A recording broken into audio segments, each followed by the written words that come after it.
Então, pessoal, passado ali esse momento da qualificação, eu vou passar a abordar as cláusulas, né, do contrato, o que eu vou colocar nesse contrato. Aqui, gente, eu gostaria que vocês retornassem no estudo dessa matéria quando vocês tiverem teoria geral dos contratos. Então, vocês vão observar, por exemplo, de uma maneira muito mais profunda os requisitos, né, os princípios, porque também vão se aplicar. Afinal, o contrato social ele é um tipo de contrato. Então, eu vou na aulinha extra que eu vou colocar lá explicando o trabalho, eu vou explicar mais ou menos, eu vou entrar um pouquinho nessa questão da teoria geral dos contratos para que vocês compreendam melhor o que é, como que funciona essa estrutura contratual, tá bom? Mas o contrato, as regras do contrato, elas vão estar estipuladas em cláusulas, né? Então, nós vamos ter ali diversas cláusulas, que cada cláusula vai conter ali uma matéria, um ponto ali de explicação. Essas cláusulas podem estar dispostas em títulos, né? Em partes, eu posso dividir esse contrato em partes, ou então eu posso apenas dividir em cláusulas. Eu vou dar uma explicadinha mais ou menos sobre essa estrutura do contrato.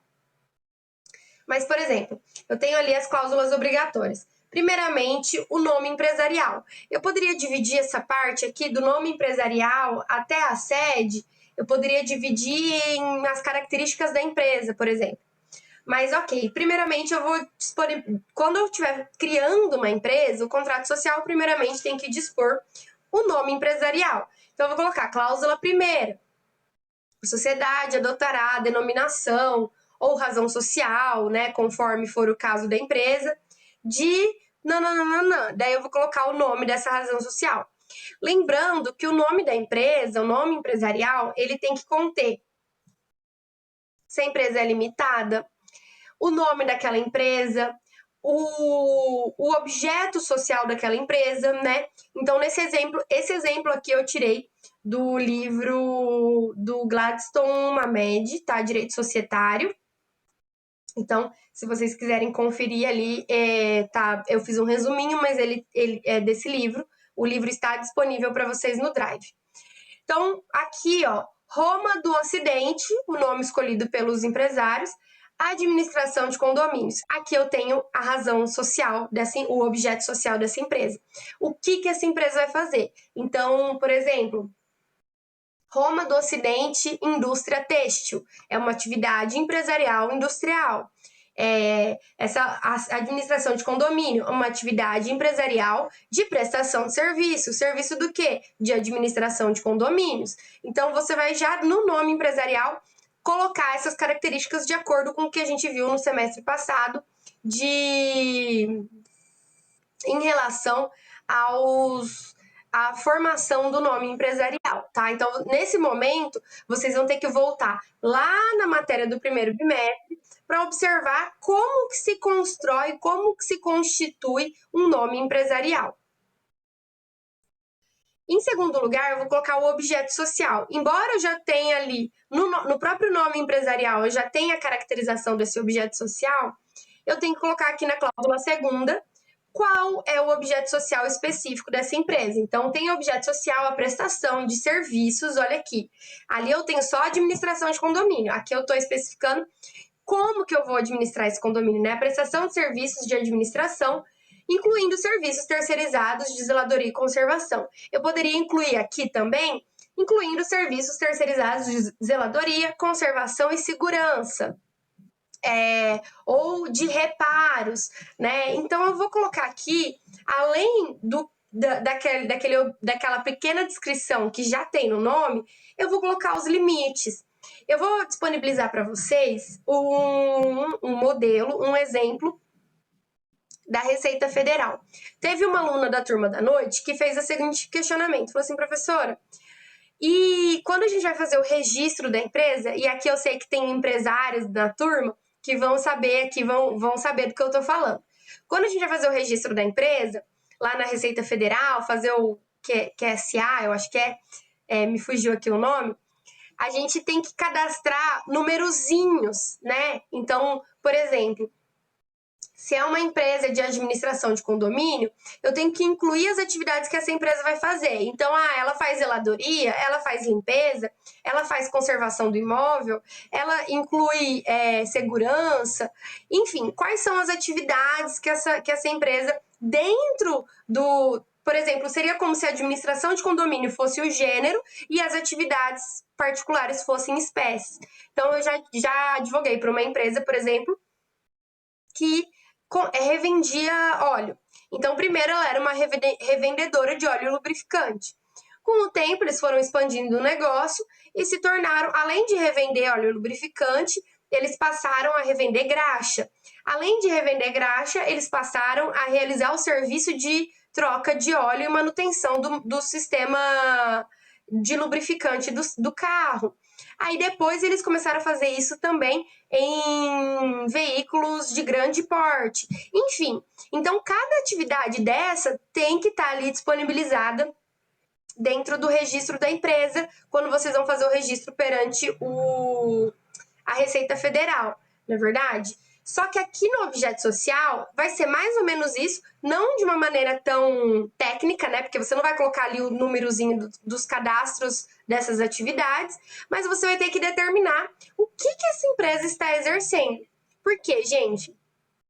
Porque se eu determino que essa empresa ela apenas revende óleo lubrificante e ela passa a realizar a manutenção e troca de óleo lubrificante sem que isso esteja disponibilizado ali dentro do objeto social, eu tenho um desvio da função daquela empresa. Então, eu não posso fazer um registro de uma empresa de indústria alimentícia, de indústria de alimentos, e passar a produzir pneu nessa fábrica, né? Então, eu tenho que seguir ali com o objeto social daquela empresa.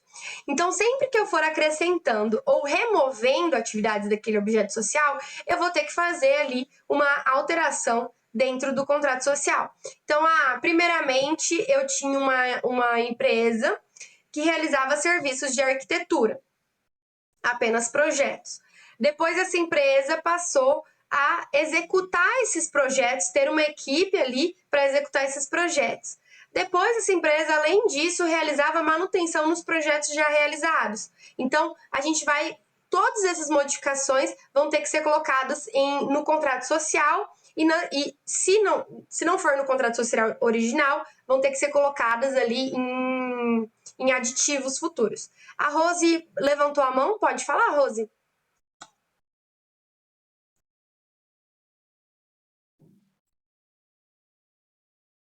Não? Alguém levantou a mão aqui? Pode falar? Tá bom. É que apareceu aqui embaixo, aparece. Não? Então tá. Desculpa, gente. É que às vezes aparece aqui embaixo, apareceu rapidinho e já fechou. Mas se vocês tiverem dúvidas, podem ir falando, tá? Eu só concluo o pensamento e já abro para vocês a fala. Oi, pode falar.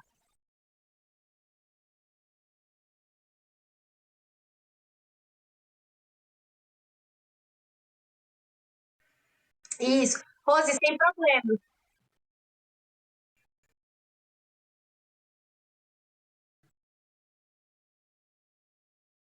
Isso, muito bem.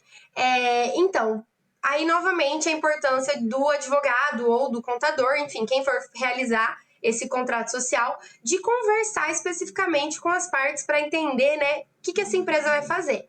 A gente já tem, né, essa descrição das atividades, a gente tem onde buscar essas atividades. Então, essas atividades podem ser, você pode procurar ali as informações, como descrever. E como que eu vou realizar ali a troca do óleo lubrificante? Como que eu posso colocar isso no contrato social? Então, eu posso procurar ali a descrição dessas atividades que eu já tenho. Mas não precisa ser tão. No contrato social, é importante que você coloque, mas você não precisa colocar, porque lá na descrição das atividades do Senai você tem, por exemplo, número 344, né? E daí você tem duas, três palavras que determinam, que explicam aquela atividade. Você pode procurar essa descrição, para que você veja como está sendo descrita aquela atividade, mas você não precisa copiar especificamente, tá? Você pode colocar ali com as suas palavras, de uma maneira que esteja bem delimitado. O importante aqui no objeto social é você delimitar onde começa e onde termina a sua atividade. Então, por exemplo, aqui, prestação de serviços de administração de condomínio. Então, ela é o quê? Uma prestação de serviços, mas que tipo de serviço? De administração. Administração do quê? Administração de escola, administração de prédios públicos, administração do quê? De condomínios. Ah, ok. Dentro desse serviço de administração, o que eu vou fazer? Eu vou fazer limpeza? Eu vou fazer zeladoria? Vai ser conservação? Vai ser reparo? O que eu vou fazer ali dentro desse serviço? Ah, não, eu só vou fazer limpeza e segurança. Eu não vou fazer zeladoria, eu não presto serviço de conservação, é só limpeza e segurança. Então, eu já deixo claro ali qual que é o limite dessas atividades. Então, o importante aqui é você identificar e pegando o gênero e colocando as espécies. Então, o gênero aqui, total, prestação de serviços, né? De quê? De administração. Administração de quê? De condomínio. Dentro dessa atividade, o que eu vou fazer? Então, é importante que o empresário conheça o ramo que ele vai atuar, estude ali quais são as atividades que ele vai prestar e o advogado ou o profissional saiba transcrever isso para que esteja bem delimitado ali. Então, por exemplo, se eu tenho uma padaria, a padaria, ela não só vende produtos, ela produz esses produtos, né? Então, tem que colocar ali de produção, que há uma produção e uma venda de produtos. Então, a padaria, ela exerce duas atividades, o objeto social dela, assim, a princípio, que é a produção de produtos alimentícios e a distribuição desses produtos. Se eu estou falando, por exemplo, de um mercadinho que não produz, um mercado que não vende pão, né? Porque vamos imaginar que tem um mercado ali que só tenha produtos já feitos. Ele não faz a produção daqueles produtos, ele faz apenas a revenda. Então, você tem que observar quais são as atividades que essa empresa vai estar realizando. E se houver modificação na atividade, não tem problema. Você só precisa informar ali, colocar dentro do objeto social. Ok? É importante que vocês coloquem também a sede, né, o endereço, aqui também. Sempre que houver mudança da sede, deve ter mudança. Sempre que houver mudança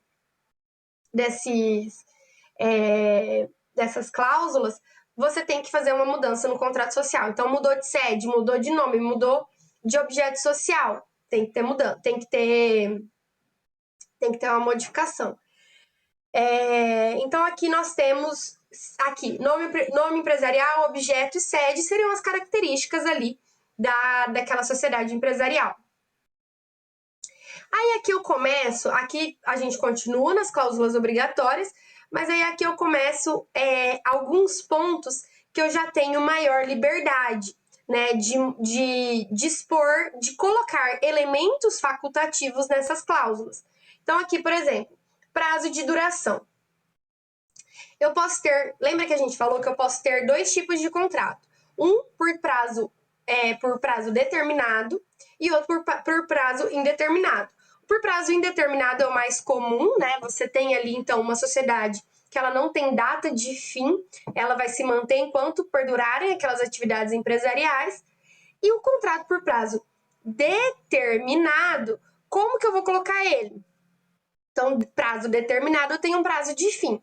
Eu posso colocar um prazo temporal, e daí eu tenho que pôr uma data de início, né? Então, 5 anos a partir da data de assinatura.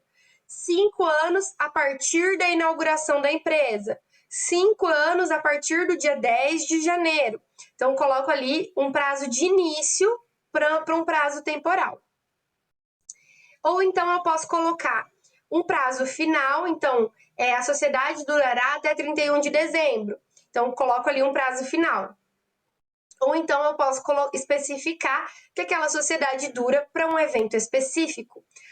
Essa sociedade é constituída apenas para promoção e divulgação do show da Ivete Sangalo que as sócias estão organizando para agosto de 2021.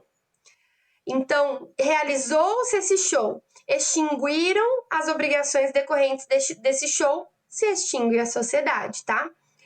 Aí, onde que entra o elemento facultativo? Eu posso prever já nesse momento, quando eu estou falando de prazo determinado, eu posso prever características e possibilidades para que eu tenha uma continuidade e transforme essa sociedade em prazo indeterminado. Então, por exemplo, eu tenho aqui no exemplo, a sociedade durará até dia 31 de dezembro, quando, salvo decisão unânime, do sócio se dissolverá. Então, eu posso colocar aqui, a sociedade não será dissolvida se houver votação e os sócios decidirem que a atividade se transformará por prazo indeterminado.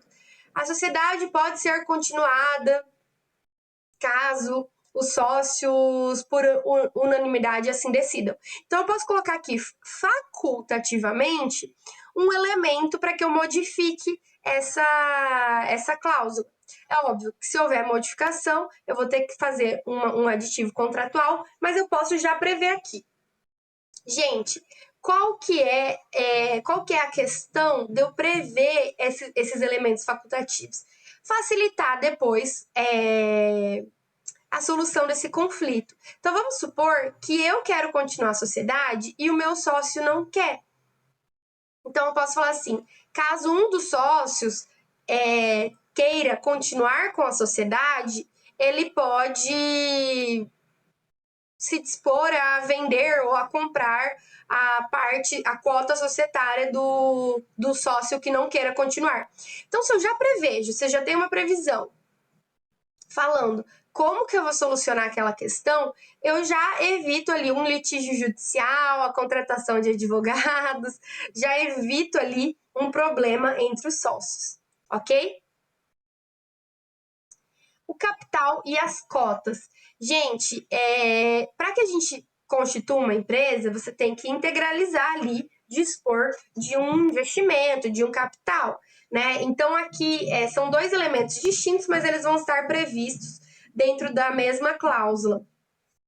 Que daí eu vou colocar quanto que é o capital social, qual é o investimento inicial que se fez ali dentro daquela empresa, e quanto cada sócio tem. Eu posso colocar de duas formas, gente. Ou eu posso colocar, determinar o valor de cada cota. Então, o capital social é de 100 mil reais, divididos em 1.000 cotas, no valor de 100 reais cada uma. Então, eu estou determinando o valor das cotas e vou dividir elas entre os sócios por cotas, né? Então, aqui, o sócio Flávio tem 300 cotas, o sócio Marco tem 400 cotas, o sócio Caio tem 300 cotas. Então, todas elas juntas devem dar ali 1.000 cotas. Então, eu posso dividir ali 100 mil reais em duas cotas, em duas cotas de 50 mil reais cada uma. Um sócio tem uma cota, outro sócio tem outra cota. Então, eu posso dividir por valor da cota. Ou então, eu posso dividir ali no valor do próprio capital investido. Então, o Flávio tem 30 mil, o Marco tem 40 mil reais, Caio tem 30 mil reais em cota. Quando a gente divide por cota, que eu falo, investimento de 100 mil dividido em 1.000 cotas de 100 reais. Eu acho mais fácil posteriormente em uma modificação da estrutura societária. Porque daí você consegue atualizar esses valores para valores presentes, né? Porque a gente viu que quando a empresa vai ser vendida, ela vai ser levado em consideração o aviamento, a clientela, o mercado que ela atinge. Então, o valor daquela sociedade, ele pode ser aumentado ou diminuído de acordo com a administração dos sócios. Então, eu posso ter aqui uma sociedade que foi investido 100 mil reais, só que foi mal administrada ou aconteceu uma crise, né? Questões alheias àquela empresa, e daí ela tá valendo hoje em dia 50 mil reais. Aquele sócio que investiu 40 mil reais e ele quiser sair daquela sociedade, ele vai retirar 40 mil reais, sendo que a sociedade não vale mais 100 mil reais, né? Não vai. Então tem que ser atualizado o valor dessas cotas a partir do momento em que se vai modificar esse quadro societário.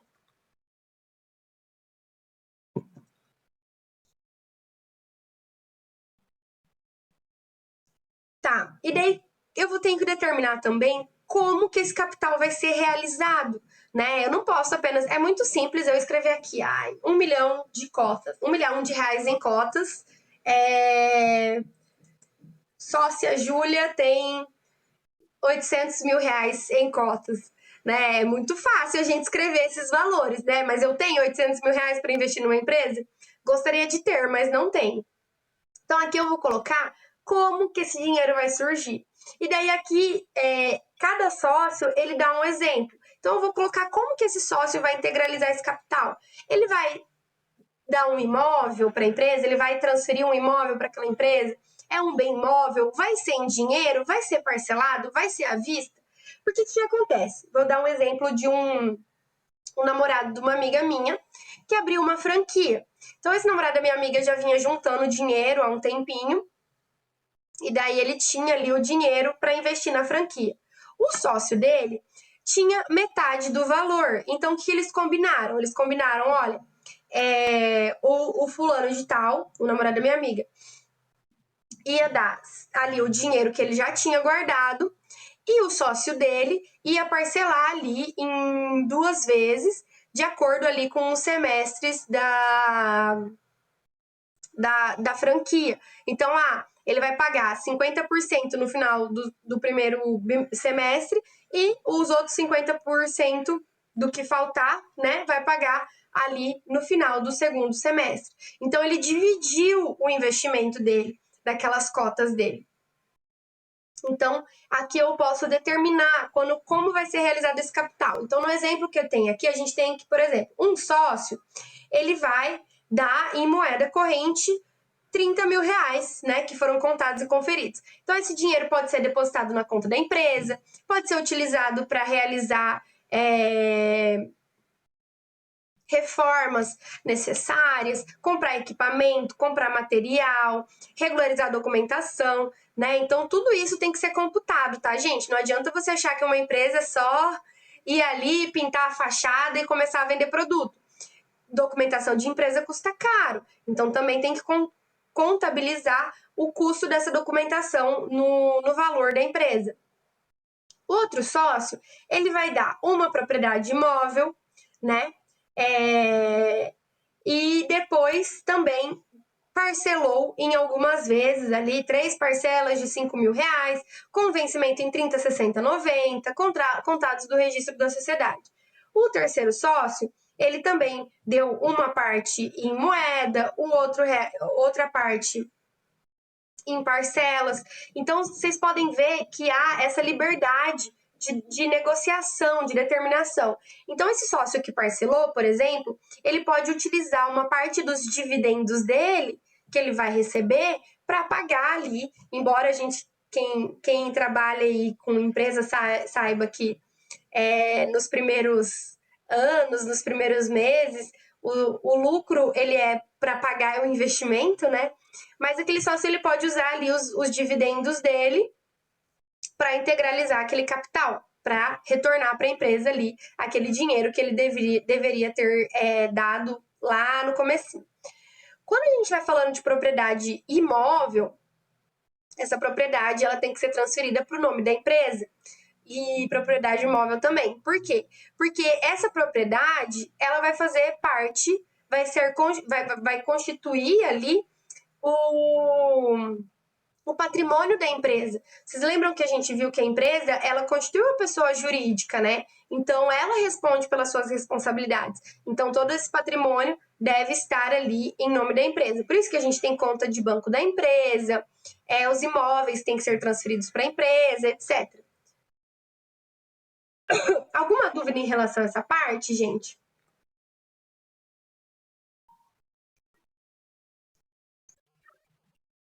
Beleza? Vou seguir então.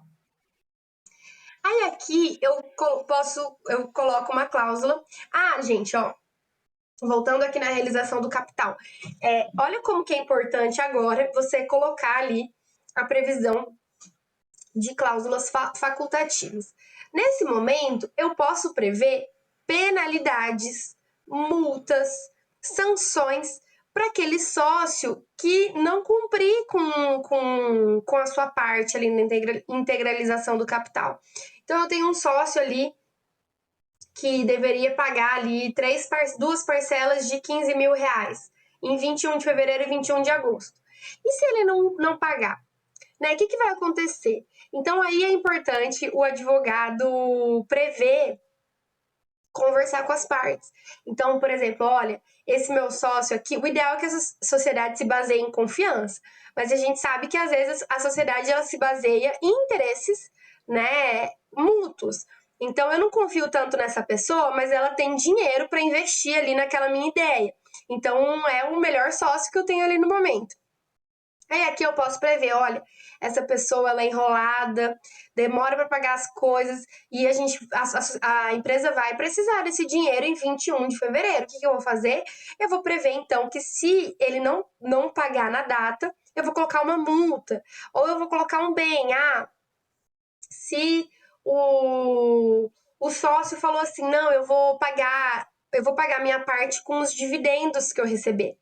Aí eu posso prever, olha, se não houverem dividendos no valor que ele precisa, esse sócio então vai entregar um carro que ele tem para que ele consiga então cumprir aquela meta dele de realização do capital. Então eu posso prever soluções alternativas para eventuais problemas que eu tenho ali na hora dos sócios depositarem, efetivarem esse investimento. Então, ok, participação nos lucros e perdas. Aqui, gente, eu vou determinar, por exemplo, como vão ser divididos os dividendos? Qual a porcentagem dos dividendos em cima do lucro? Qual a periodicidade, né? Vai ser mensal? Vai ser semanal? Vai ser anual? Vai ser semestral? Essa divisão dos lucros, dos dividendos? Qual a porcentagem do lucro eu vou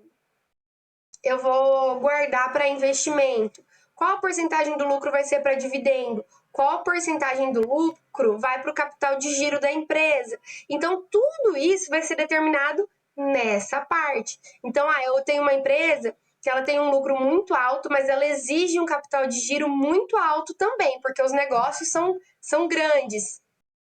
Então, eu não posso determinar um dividendo muito grande em cima do lucro, senão eu não vou ter esse capital de giro. O capital de giro é aquele dinheiro, é o cash que a empresa tem ali disponível para pagar contas, né? Para fazer investimentos, pagar fornecedor. Porque imagina, uma empresa, você vai lá e contrata uma empresa. Eu vou dar um exemplo de um cliente meu.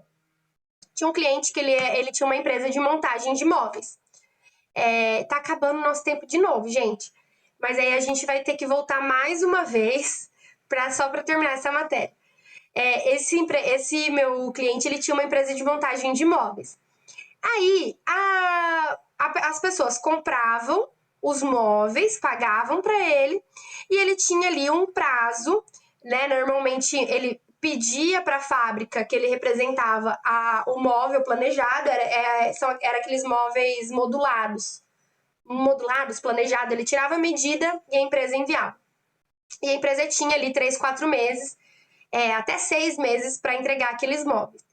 Então, às vezes, ele fechava um negócio em fevereiro e ele ia entregar esse móvel lá em julho, agosto. A pessoa já tinha pago aquele móvel. Então, ele não podia gastar. A pessoa às vezes pagava à vista ou parcelava em 2, 3 vezes. Ele não podia gastar aquele dinheiro que ele, no mês de fevereiro, se a pessoa pagasse à vista, ele ia ter um lucro, né? Porque ele não ia ter gasto com aquele material, mas ele ia ter recebido daquela pessoa. Então, ele exigia desse cliente um planejamento financeiro, que foi justamente o que ele teve que encerrar as atividades, porque ele chegava lá em julho, agosto, e ele já tinha gasto aquele dinheiro que ele recebeu em fevereiro. Só que ele tinha que entregar aquele imóvel que ele tinha encomendado. Daí ele tinha prejuízo. Aí ele tinha meses com altos lucros e meses com grandes prejuízos. Ele não tinha ali um planejamento financeiro, não calculava o capital de giro que ele tinha que ter em caixa, né? Não separava ali o que era lucro, o que era dividendo. Então, esse mês a empresa lucrou 20 mil reais. Ele gastava, então ele fazia uma retirada de 15 mil reais, sem contar que esse lucro deveria reverter para a empresa. Então, aqui é importante que se faça uma conversa com o contador, que se faça ali um planejamento financeiro para essa empresa. Então, para que você, nesse momento, nessa participação dos lucros, perdas e danos, tenha um planejamento dessa empresa de como vai ser dividido tudo isso. A questão das perdas, a gente está falando no caso em que há uma responsabilidade subsidiária dos sócios, tá? Então, para entrar nesse tópico, a gente vai ter que entrar de novo, senão vai cortar a ligação.